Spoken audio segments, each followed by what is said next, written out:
Entonces, miren, en el sedimento aparecen cilindros con glóbulos rojos o con glóbulos rojos dismórficos. ¿Dónde está la causa? ¿En qué parte está el problema? Glomérulos. Siempre que tengan cilindros hemáticos son glomérulos. ¿En qué tipo de patologías? Autoinmune. Nefropatía inmunoglobulina A, cuando esta empieza a atacar el glomérulo. ¿Qué otro tipo de pruebas tendría que usted pedir para poder corroborar? C3, C4, y así sucesivamente. Glóbulos rojos normales, cilindros con glóbulos rojos. Entonces, esto es una patología de esto, pueden ser los cálculos, provocan mucha lisis, traumatismo de los vasos sanguíneos del riñón. Los cálculos. Puede no ser una glomerulonefritis, sino un lito. Para esto que necesita ecografía. Y así sucesivamente, por favor, vamos enterándonos. Lo va a ver en nefrología, pero es interesante que avance de aquí. En el sedimento podemos encontrar glóbulos blancos. Bien. Cuando se tiene más de 10 por campo microscópico, entonces podríamos relacionarlo con origen vaginal. Puede que haya habido una contaminación, igual que con los glóbulos rojos. Entonces, para esto es importante el informe de las células epiteliales. ¿Sí? Si sale gran cantidad de células epiteliales, entonces estos glóbulos blancos tuvieron origen vaginal. Por ello es necesario, y aquí se justifica el chorro medio, porque se supone con el primer chorro se limpia todos los trayectos, ¿no? Y evitar de esta manera esta contaminación. Por ello es bueno manejar esto. Leucocituria, más eritrocitos, más cilindros, si aparecen los tres, glomerulonefritis. Pero hay glóbulos blancos sin bacterias. Entonces infección por micoplasma, por clamidia. Fíjense que esta clamidia ya han avanzado en bacteriología. Esta clamidia es ¿cómo podría decirlo de una manera muy elegante? Esta es la gonorrea de las prostitutas ricas, de alto standing, eso no hay que olvidar, ¿no? Por supuesto que no es gonorrea, solamente estoy tratando de explicar. La gonorrea es provocada por la Neisseria gonorreae. Esta clamidia provoca o produce infecciones ITS en prostitutas de alto standing. Esto es interesante, porque la prostituta pobre no tiene dinero para el jabón, y entonces ahí lo que va a proliferar son las Neisseria gonorreae. La otra de alto standing tiene suficiente dinero y se lava recontralava. Y entonces, más bien, en esas situaciones, en esos cambios de pH, es que esta clamidia hace estragos. Ustedes han debido avanzar, ¿no? El linfogranuloma venéreo está relacionado con esta clamidia, pero además las conjuntivitis. Cuando una pelada medio de alto standing es mi paciente y viene con conjuntivitis, inmediatamente yo me voy a clamidia, ¿no? Y ahí voy relacionándolo. Y entonces esta conjuntivitis es muy difícil de tratar, por lo menos en un consultorio de primer nivel como el mío o de segundo nivel. Bien. También puede ser que se esté curando una infección del tracto urinario. Leucocituria más esto. Ahora bien, miren, ¿qué habíamos visto aquí? Los elementos celulares que podían haber en la orina. Glóbulos rojos, glóbulos blancos y ahora células. ¿Qué tipo de células? Y aquí hay que recordar, uno por campo microscópico es lo normal. ¿Qué tipo de células puede haber? Se le va a informar. Tubular. Estas vienen de la nefrona. Transicionales, células transicionales, la pelvis, renal, uréter, vejiga. Mire, la tubular es de dentro, ¿no? Esta transicional es de la pelvis renal para abajo. Y escamosas de mucho más abajo. Entonces, uno por cada. Entonces, aquí podemos diferenciar el epitelio plano, cuando le van a informar, ¿no? Células epiteliales planas, genitales externos, lo que aprendieron en histología. Pero nuevamente aquí le pongo de transición y la tubular renal. Esta explicación está al revés de esto, ¿no ven? Aquí está viniendo de arriba para abajo y yo aquí le puse de abajo para arriba. Significa. Ahora sí, vienen los elementos no celulares del sedimento del orina, ¿no? Yo tengo aquí los cilindros. Aquí creo que tengo una imagen, aunque ustedes ya deben saber. Entonces yo tengo estos cilindros hialinos, transparentes, blancos. Otros llenos de eritrocitos o de leucocitos. ¿Qué tiene el hialino? Mucoproteína. Y lógico, estos tienen esto. ¿Y en qué patología? Pielo. O hallazgo normal. No se le puede dar tanta importancia al hialino. No sé si notan la diferencia, ¿no? de color. Puede ser coincidencia, pero lo que llama la atención es el eritrocitario. Que te informen que hay cilindros eritrocitarios y además dismórficos, no es buena noticia. Pero importante, ¿no? Aquí, en deportistas, el esfuerzo físico, no hay que alarmarse ni alarmar al paciente hasta saber con exactitud las características del paciente. O es albañil, o es obrero, o es boxeador, ¿no? Después de un buen boxeo ha pasado. Bien, entonces aquí tengo el cilindro serio. Puede tener varios tipos. Esto sí, fíjense, enfermedad renal avanzada. Ya es seria la cosa, ¿no? Mi mnemotécnico es esto. Un cilindro serio, es seria la cosa, de mucho tiempo. Síndrome nefrótico, que ya hemos aprendido, que es algo que debemos diferenciar del síndrome nefrítico, cuando se observen cilindros grasos. Hialino, entonces volvemos aquí, ¿no? Hialino.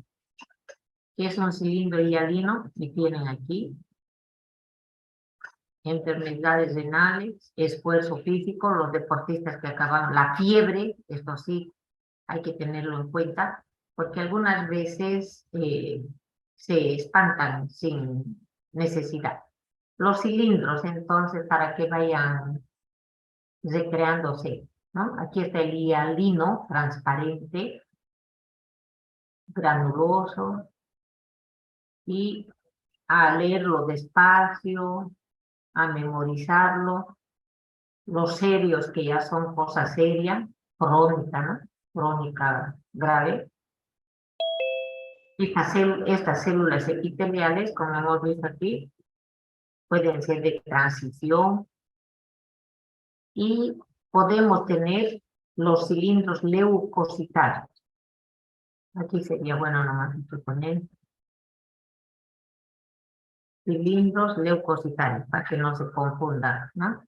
Están llenos de leucocitos, pielonefritos, con glóbulos rojos. Entonces aquí cilindros eritrocitarios.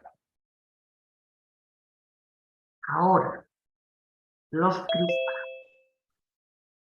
cristales, que son también componentes del sedimento, tenemos que agruparlos cuando el pH es ácido y cuando el pH es alcalino. Cuando el pH de la orina es ácida, estos cristales deben estar y no los otros. Ahí te das cuenta del control de calidad al laboratorio. Pues están inventando o qué es lo que está pasando. Entonces, en ácido tiene que ser el ácido, por supuesto. El ácido úrico, por algo dice ácido, ¿verdad? Porque tiene pH ácido. Ahora, el ácido úrico, fíjense, tiene sus hijitos. Urato de amorfo, urato de sodio. Entonces, fácil, estos tres más bien deberían estar organizados de esta manera, ¿no? Mejor.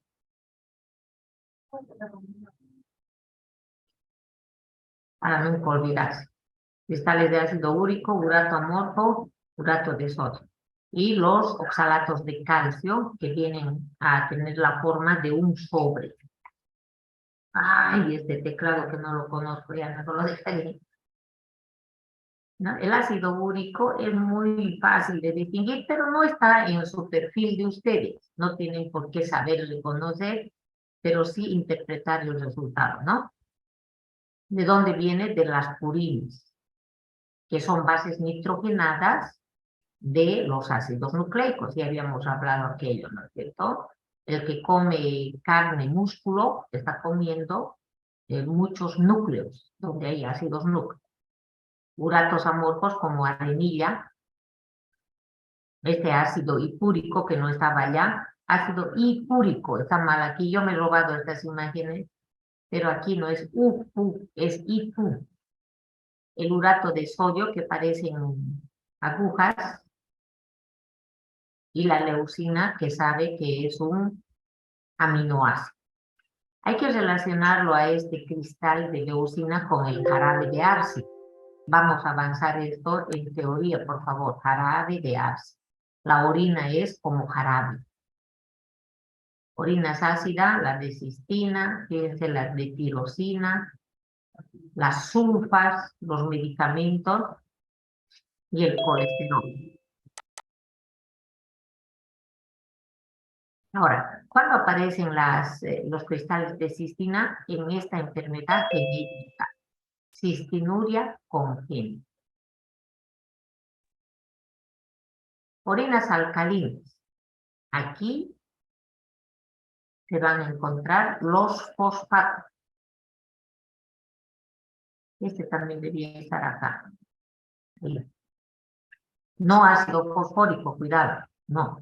Fosfato triple de amonio y magnesio, fosfato amórfico y fosfato de calcio. Recuerde que hace rato era un fosfato de sodio. A veces ahí se equivocan, entonces otro control de calidad que se realiza. Son prismas, son como ataúdes. Esto, no hay dónde perder, ¿no? Pero vámonos aquí.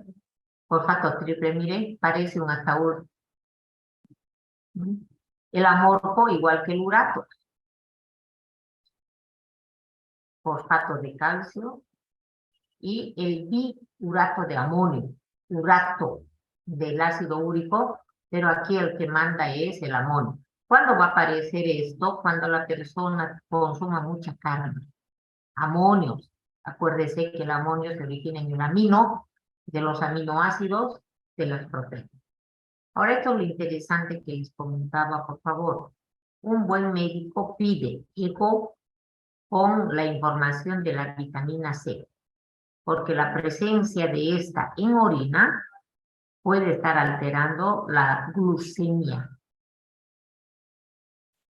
Puede cambiar el pH urinario y puede que haga dar negativo la sangre oculta en ese.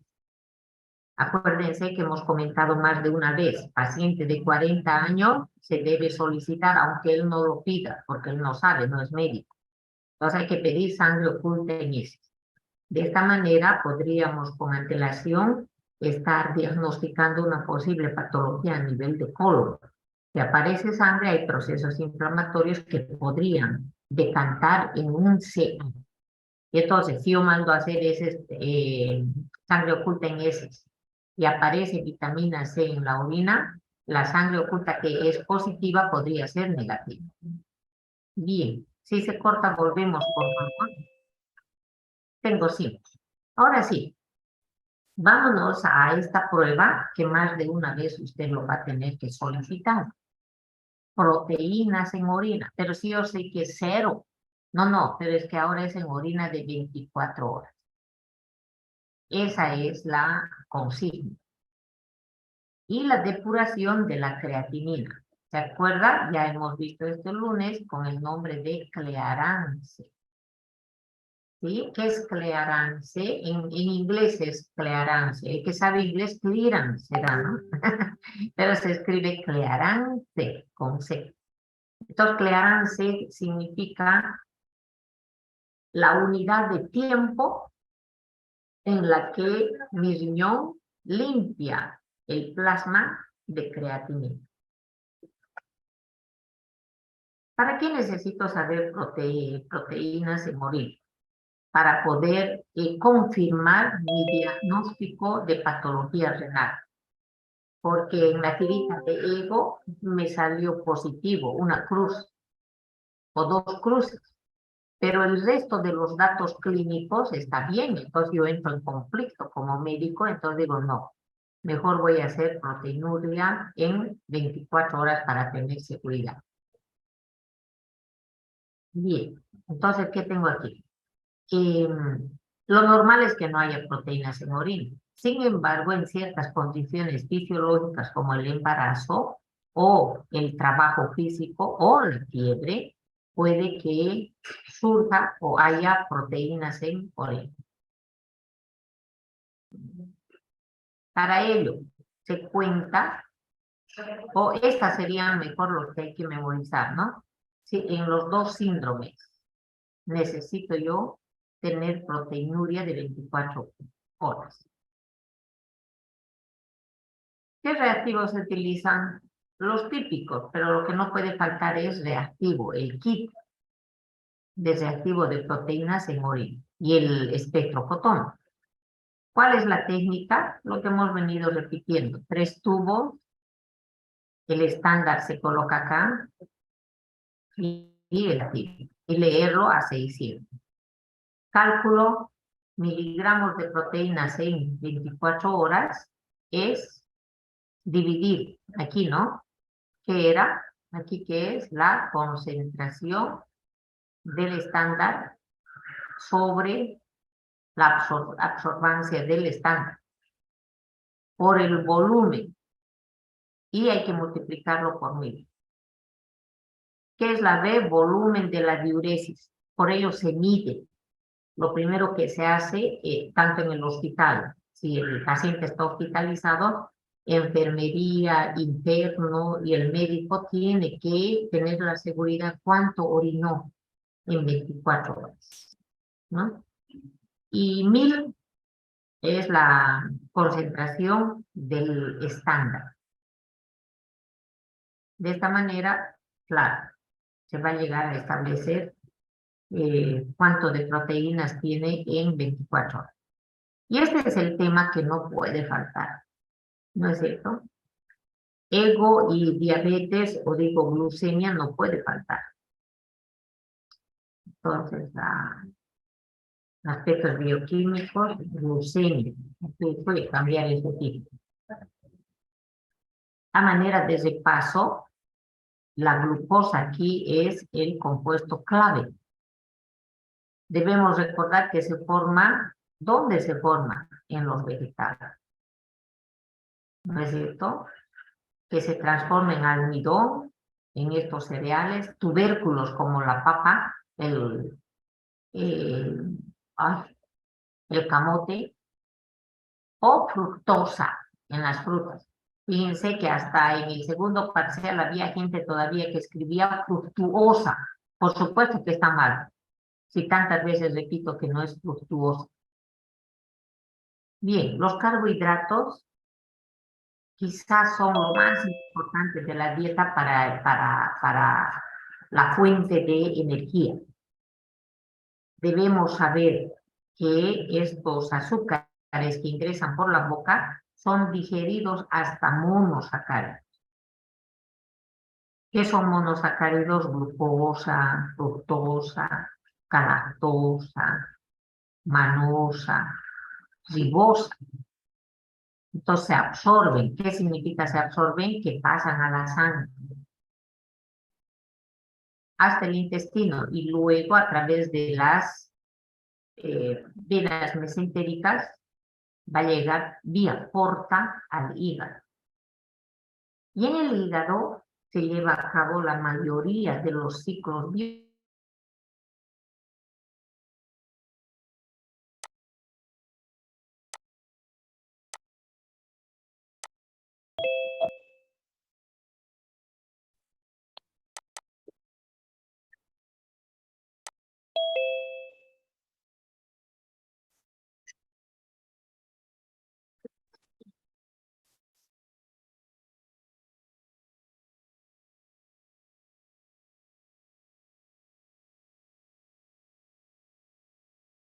Bien, continuemos.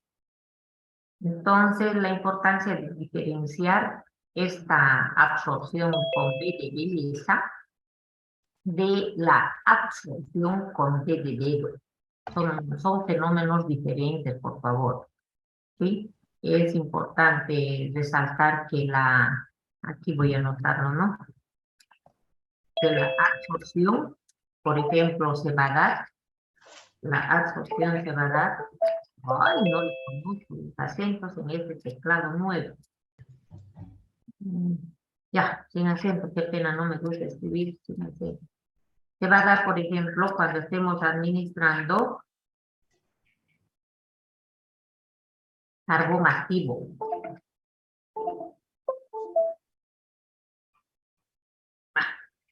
Carbón activo por vía oral a un intoxicado. Esa va a ser su pan de cada día de usted, el tener pacientes intoxicados por vía oral, y entonces le practicará o le va a inducir en primera instancia al vómito, si el caso lo permite. O si no está aconsejado, entonces procederá al lavado gástrico, con sonda nasogástrica o sonda orogástrica. Y cuando tenga la seguridad que vació, por así decir, todo el estómago, entonces va a administrar por misma sonda una papilla de carbón con agua. ¿Para qué? Para que el carbón absorba con D de dedo todas las partículas tóxicas, como un imán, como un imán. Entonces, si el término me lo permite, entonces va a chupar todo el tóxico para que nuevamente yo con la jeringa, por la sonda nasogástrica, vuelvo a aspirar después de dejarlo un ratito ahí el carbón.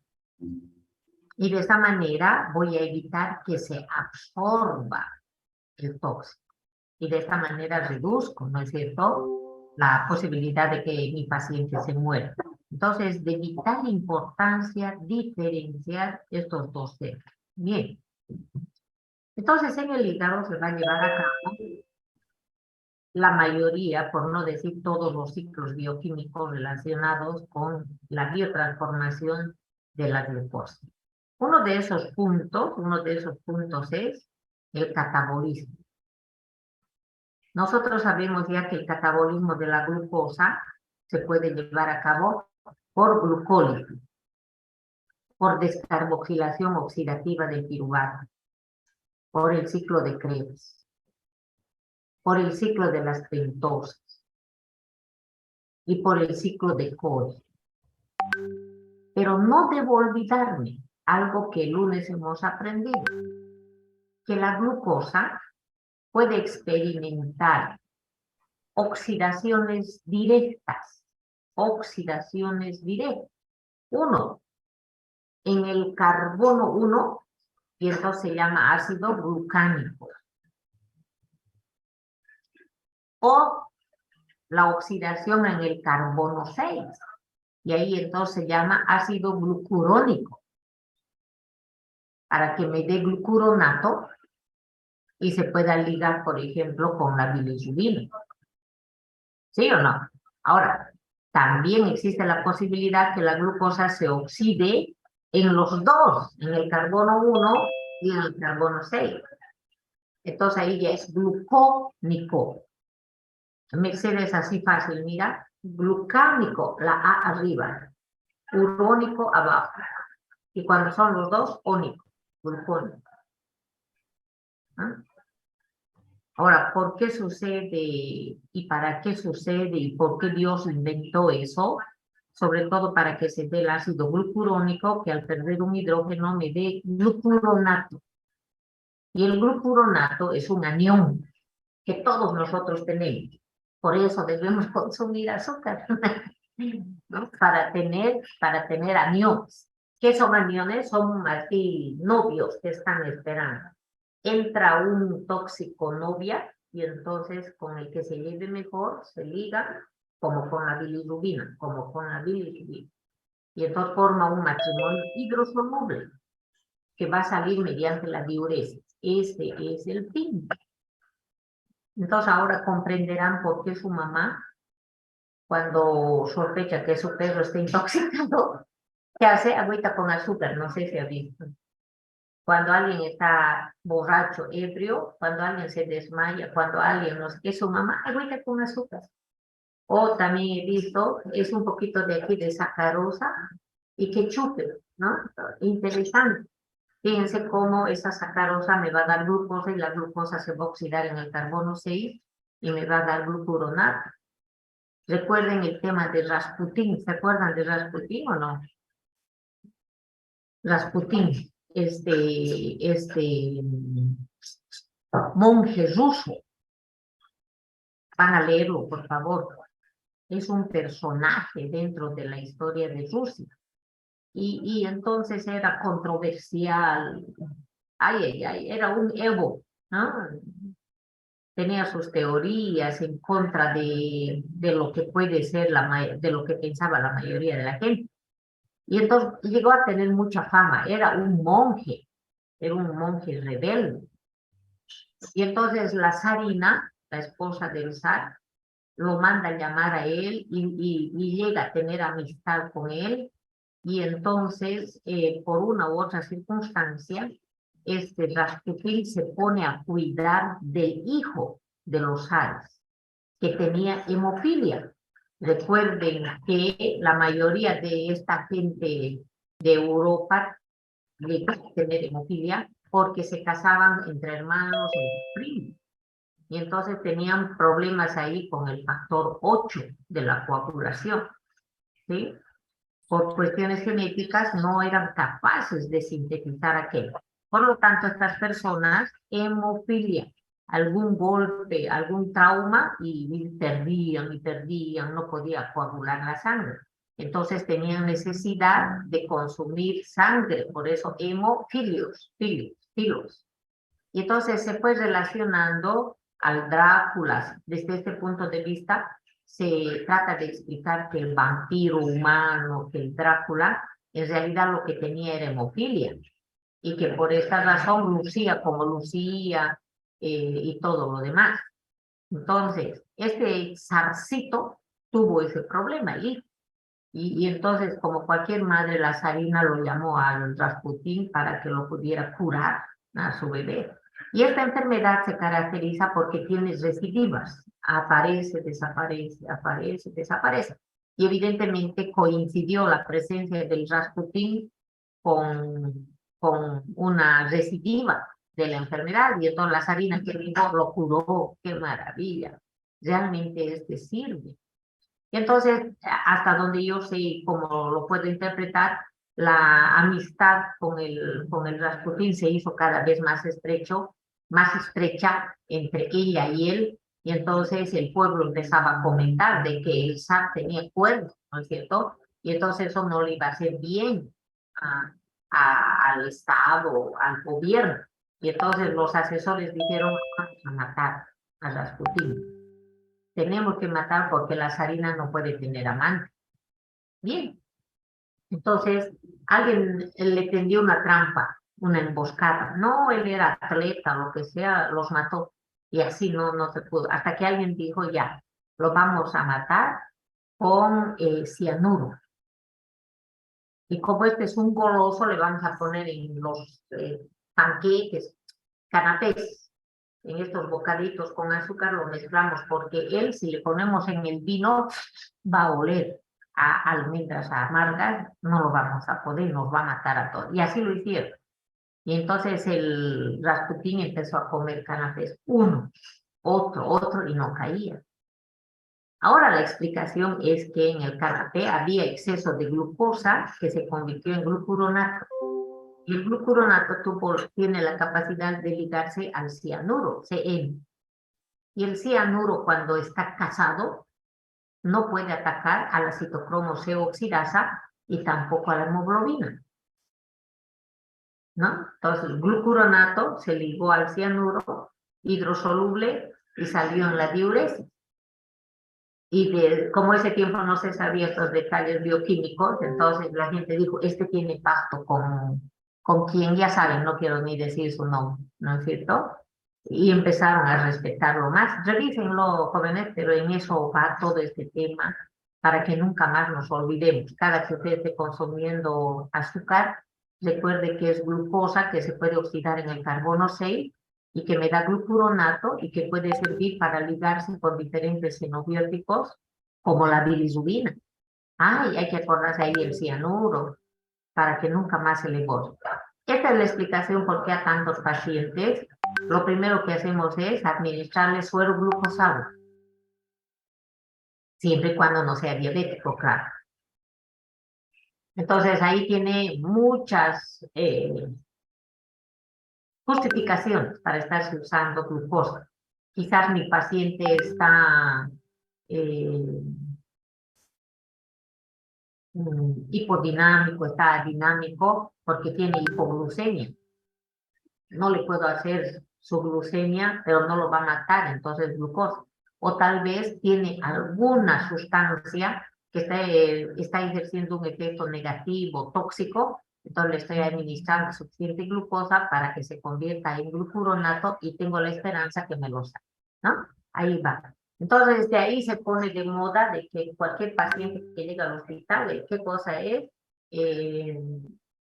Glucosamina de 12 a la vena, ¿no ves? Y ya está, el paciente está bien. O suero glucosado. Bien, entonces, la glucosa se puede catabolizar. Pero hay algo más que me estoy olvidando. Todos los ciclos que dije, ¿no? Dos, ¿qué dije? Oxidación. Pero también existe la posibilidad que la glucosa pueda reducirse. Esto es importante tenerlo como tercera posibilidad. Entonces, todo el mundo en la cabeza ya tiene la fórmula de la glucosa, ¿no es cierto? Arriba, ¿qué tiene? CHO. ¿No ves? Arriba tiene CHO. Y abajo, ¿qué tiene? En el último carbono, CH2 hidroxilo. ¿Sí? Ahora, cuando se reduce, quiere decir que en el carbono 1, el CHO, se va a convertir en lo mismo que de abajo, CH2 hidroxilo. El grupo aldehído se reduce a alcohol. La glucosa se puede oxidar a ácido glucuronato, ya está, aparte, otro punto. Pero también se puede reducir en el carbono 1. Y entonces, en vez de ser glucosa, ahora va a ser sorbitol. Y si fuera la manosa, que es su hermana de la glucosa, si se oxida en el carbono 1 la manosa, me da el mannitol. Perdón, si se reduce, no oxida, si se reduce. Ahora bien, ¿sucede eso en nuestro cuerpo? Sí. ¿Por qué? Porque van a tener un efecto, ya no se van a casar con el novio, la novia, el tóxico, ya no, sino que sirven como diuréticos mecánicos, diuréticos osmóticos, particularmente para el cerebro. Por ello, se van a acordar de mí el día de mañana ya cuando estén en el hospital, cuando hay traumatismo, cuando sospechamos que ha habido algún problema, un edema cerebral se está viniendo de por medio, lo que se le tiene que administrar es mannitol, que se compra de la farmacia. Todos nosotros tenemos mannitol, sorbitol por la bioquímica de la glucosa. Y esto, por ejemplo, yo un poco me agito o alguien me da un coscorrón, un edema cerebral, ahí está el mannitol, el sorbitol fuera para que no aumente la presión intracraneana, para que no aumente la pica. Muchos dolores de cabeza se deben a eso, aumentan la presión. Entonces hay que recordar de que tenemos nosotros eso, pero que en cuestiones de traumatismo, para evitar el edema cerebral, debemos de recetar como primera medida suero, no sé, glucosado y enseguida mannitol. Es importante recordar en el chicle verde, ¿no? ¿Han visto? Dice sorbitol. Van a fijar. Chicle sin azúcar. Bien.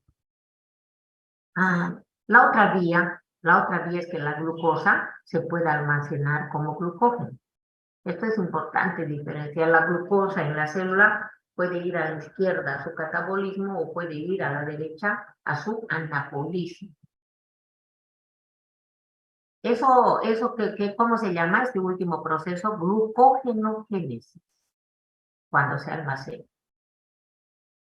Y cuando estamos en ayunas, glucógenólisis, debido a la adrenalina, debido al cortisol, que le dan órdenes al glucagón,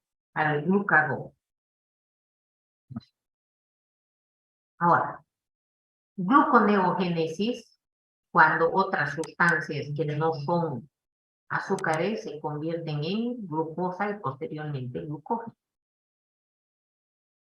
La glucólisis ya sabemos qué es. Entonces yo les puse ahí en mayúscula todos esos términos que hay que manejarlos y diferenciarlos entre sí.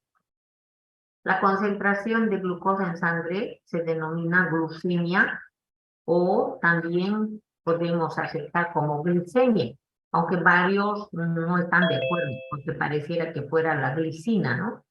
Pero mejor glucemia. Es importante recordar que el cerebro todo el momento necesita glucosa. No puede estar sin glucosa. Por ello sabemos que debemos de tener de 70 a 99 en ayuno. Con 60 o menos de 60, el cerebro ya echa en falta y dice, prefiero desmayarme. Aquí está menos de 60, prefiero desmayarme para que no funcione ese dedo, para que no funcione esos pies que me consumen mi glucosa. ¿Me entienden eso qué bonito es? ¿Por qué la gente se desmaya? Porque el cerebro dice que no funcione la impresora, que no funcione el fax. Todo para mí, porque está disminuyendo.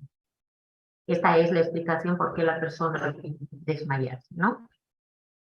Entonces el cerebro requiere y cuando no tiene glucosa, va a hacer uso de los cuerpos cetónicos.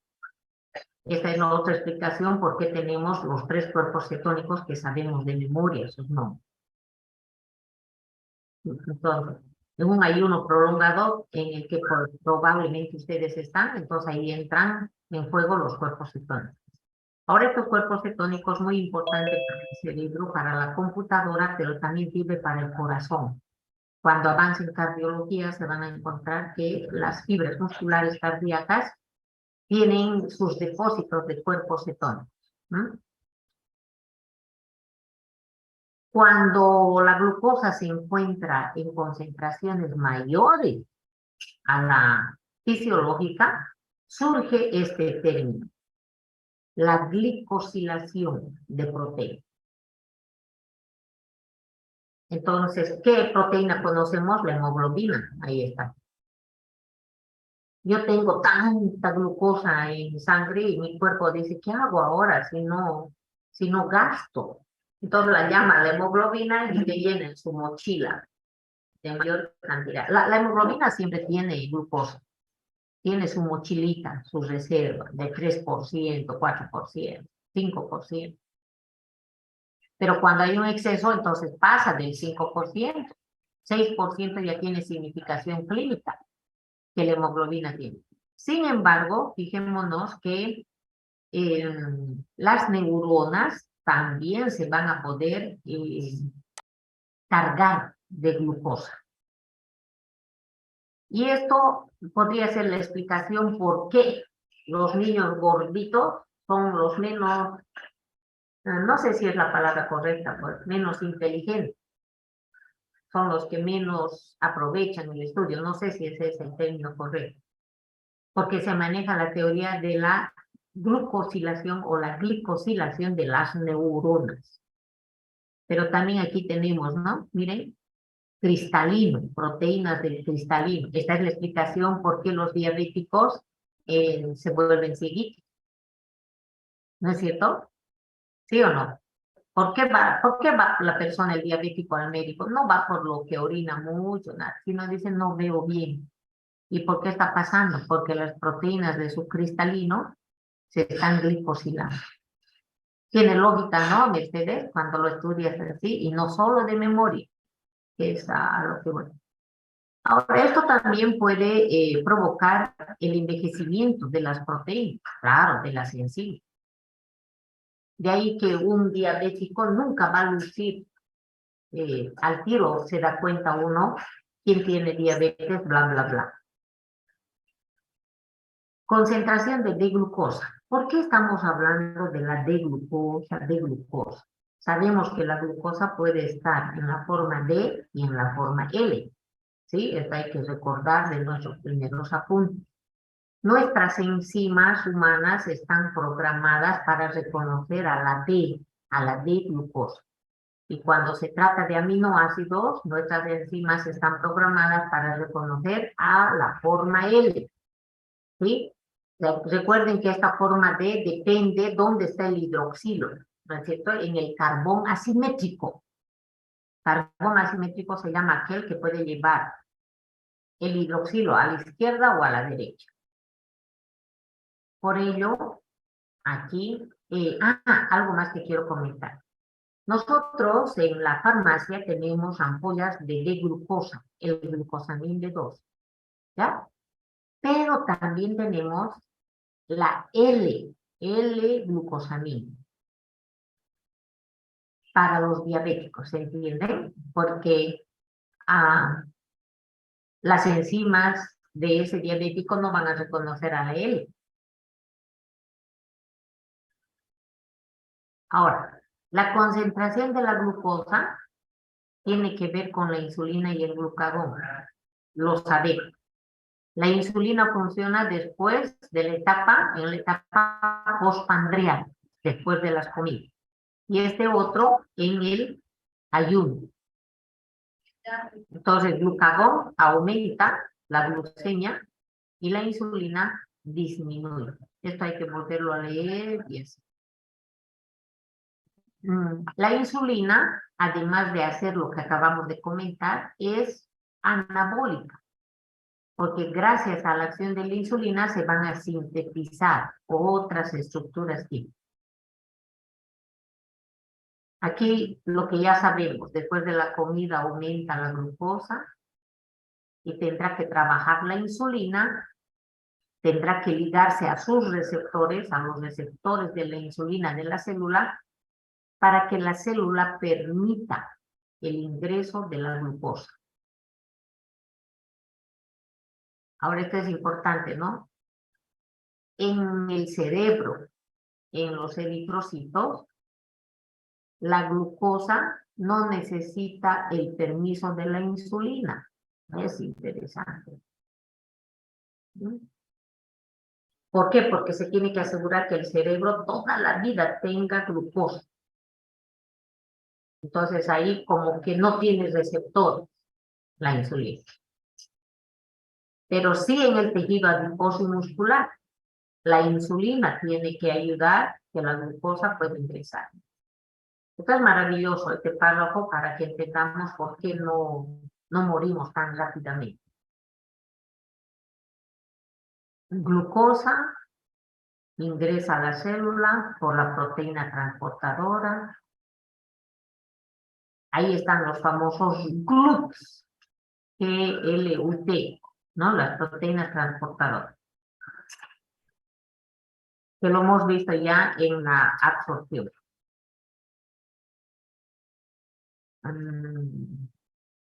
Hígado y tejido adiposo convierten a la glucosa en ácidos grasos, como triglicéridos.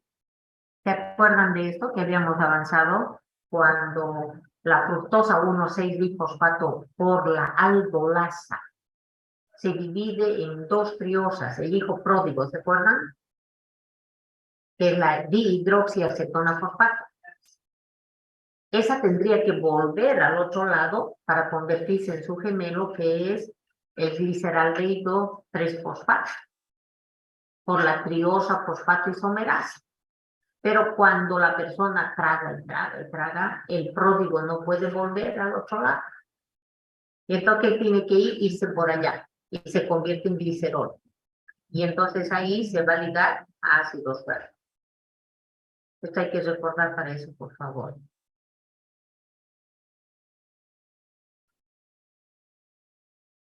Cuando la glucosa es menos a los 60, la insulina no se va a secretar, obviamente, pero aumentará el glucagón.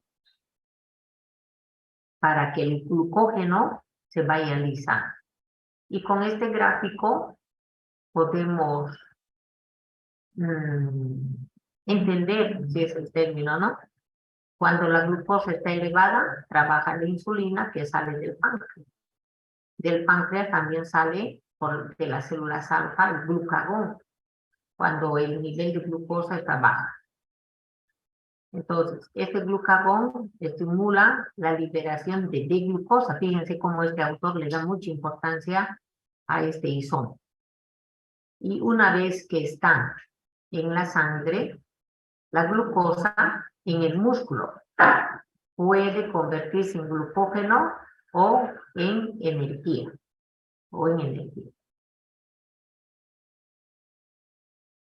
Insulina estimula la recaptación y consumo de glucosa. Los materiales que se utiliza, el kit, el espectro, 8 horas, pero si está desmayado el hombre, el paciente, ¿cuánto tiempo tendré que esperar de ayuna? Nada. No puedo decirle, a ver, vamos a esperar hasta mañana. Es de emergencia, no se vayan a olvidar. Cuidado que digan, mi profe ha dicho ayunas de 8 horas y que se termine de morir aquí. No. En esos casos de emergencia, inmediata, ¿no? Corticoides aumentan la glucemia, estrógeno, propanololes. Debemos de, miren, es muy facilito, ¿no? Son 6 medicamentos que afectan a la glucemia. Estos son anticonceptivos, todolosona, alcoholcito, diurético, antiarrítmico y anticonvulsivante. Hay que revisar, por favor, su tarea, su cosecha de ustedes, a saber ya cómo trabajan, ¿no? Llámalo a tu hermano. Que arregle. Está en clase la mamá. Miren qué bonito y facilito es la determinación de la glucemia. Este es por el método de Wiener. Con el de Human, por ejemplo, solamente es un ml. Se ahorra, ¿no es cierto? Un ml y con 10 microlitros del estándar o 10 microlitros de la sangre del paciente. Incubar 10 minutos y leer a 505. Es de lo más sencillo, ¿no? La fórmula, que ya la conocemos, y ahora sí, interpretar, que significa comparar. A mí me gusta esto 99, como dice la ADA, ¿no? La Asociación Americana de Diabetes. Una glucemia superior, ¿cuándo va a ser? En lo que estamos esperando. Acabamos de decir que el síndrome de Cushing se debe al consumo excesivo de AIES. Y acabamos de decir que aquí se debe suspender los AIES, los corticoides, porque van a aumentar. Entonces es importante saber en nuestro paciente si consume AIES. La mayoría de los diabéticos consume AIES. La mayoría de los hipertensos consume AIES. Es interesante, pero no te lo cuentan, a no ser que le saques con tirabuzón. Pero ¿y por qué no me dijo que tomaba usted, señora? Ah, no, es que eso tomo ya hace 10 años. O sea, lo dan como parte de su comida, ¿no? El estrés, claro. Por ello, sabemos que no debemos de tratar mal a nuestros pacientes, todo lo contrario, porque se va a disparar esto, ¿no? La acromegalia, el tema de la hormona del crecimiento, el gigantismo es lo mismo, pero en niños que todavía no terminaron de crecer, y la encefalopatía de Wernicke. ¿Se acuerda que hemos visto esto? Esta encefalopatía, Wernicke-Korsakoff, está relacionado con el déficit de particularmente tiamina, de la vitamina complejo B, que es muy frecuente verlo en pacientes con alcoholismo crónico. Entonces, cuando está en esta etapa, este alcohólico va a tener su glucemia elevada. Ahora ha podido convulsionar en los niños, ¿no? Su azúcar va a estar elevado, su glucosa. Hace un mes una colega tuvo un accidente de tránsito, atropelló a una niña de 9 años, 10 años. Y 3 veces que se le ha determinado su glucosa, salía elevado. ¿Por qué salía elevado de la niña? Por el estrés. Y entonces ahí empezaban ya, la otra parte decía, con el golpe le ha vuelto diabética. ¿No? Es este detalle del estrés. Ahora, ¿cuándo puede estar inferior? Fíjense, alteraciones del páncreas, fuera del páncreas también, endocrinopatías, cuestión de hipófisis, la enfermedad de Addison. La enfermedad de Addison, entre comillas, es lo contrario a Cushing. No hay que olvidar eso. Cushing por el exceso, por el uso crónico. Addison se va a dar cuando un médico le diga o una comadre le diga, ya no consumes desde hoy, porque son tóxicos, mi profesora lo ha dicho. Entonces le quita, le esconde, lo encadena al paciente. Entonces va a caer en la supresión. Su cuerpo no va a sintetizar cortisol. Entonces va a entrar en este otro cuadro. Es muy peligroso. Por ello hay que recordar que el paciente, mi paciente que consume cada día Doloreumin, tengo que tener mucho cuidado cómo lo voy a ir desacostumbrando. No puedo suprimirle de la noche a la mañana, ¿de acuerdo? Lo mismo sucede con la morfina, los derivados de opiáceos, no puede ser de la noche a la mañana, se muere, se muere. Entonces aquí esto hay que recordar. En la galactosemia, en la intolerancia a la lactosa, ¿qué estamos viendo aquí? ¿Cuándo va a estar menor a la glucemia normal? Entonces, por ejemplo, la enfermedad de von Gierke, no sé si se acuerda, ya lo habíamos visto en el tipo de las glucogenosis. Pertenece al grupo de las enfermedades de las glucogenosis, conjunto de patologías relacionadas con la dificultad para lisar el glucógeno. Tiene tanto glucógeno, pero no puede consumir. ¿Por qué? Porque le falta estas enzimas. La galactosemia, lo mismo. Personas que nacen con incapacidad enzimática para poder catabolizar la galactosa.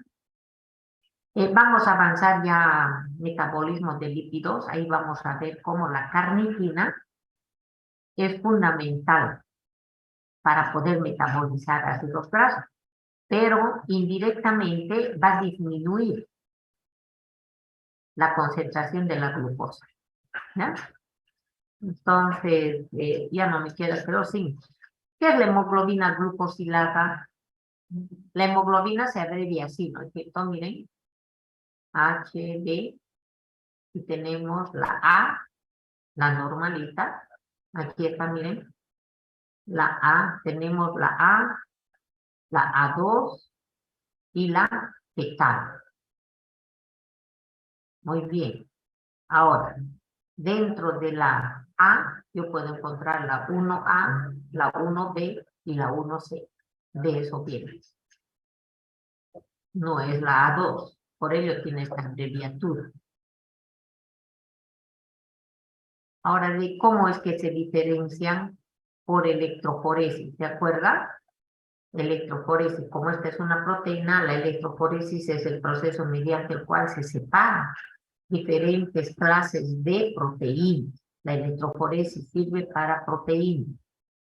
Y entonces hemos visto cómo los aniones van a ir al ánodo, al positivo. Y aquí que tengo, de acuerdo a esa velocidad de movimiento, se diferencian en 1A, en 1B y 1C. Aquí nos interesa el 1C. La hemoglobina tiene su mochila de glucosa, pero sobre todo nosotros hemos sabido determinar a la 1C. También acabamos de indicar de que es normal que nuestra hemoglobina la 1C, tenga el 5% de toda la hemoglobina esté con glucosa. Y mayor al 6, al 6,5, debemos considerarlo como diabetes.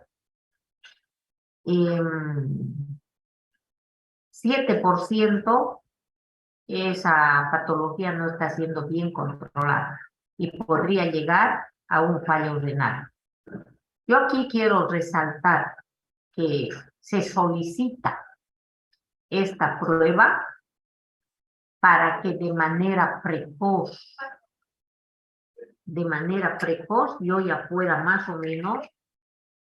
A ver, yo veo a mi paciente gordito, su cintura abdominal más de 100, le veo con su acantosis, su cuello negro. Ah, no, tiene diabetes mellitus, pero lo mando a medir su glucemia y sale normal. Pero entonces digo, yo estoy tonta, yo estoy loca. Ah, hemoglobina glicosilada. Y entonces me va a salir 6,5. Con 3 meses de antelación me va a poder indicar de que esta persona en 3 meses, aquí tiene, ¿no? 120 días. Yo tengo que pedir cada 3 meses y con 3 meses antes ya me puede indicar de que este paciente va a llegar a tener diabetes. Entonces, yo empiezo con el tratamiento de los medicamentos con estos pacientes y en 120 días tengo que volverle a pedir hemoglobina glucosilada. No puedo pedirle en un mes, porque eso sería ignorar el tema de la vida media de los glóbulos rojos. El laboratorio tiene su técnica muy fácil, pero lo que tenemos que ver es esto, ¿no? Las glucemias medidas, por ejemplo, del 60 miligramos por decilitro, el porcentaje de la hemoglobina glicosilada, 4%. 120, 6. Sabemos que hasta 99, por eso les decía 5,5. Normal ya, 6,5.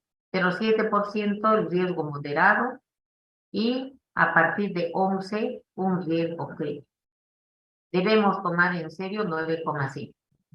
Bien, ¿qué tiene que estar en su cabeza? El 5, ¿no?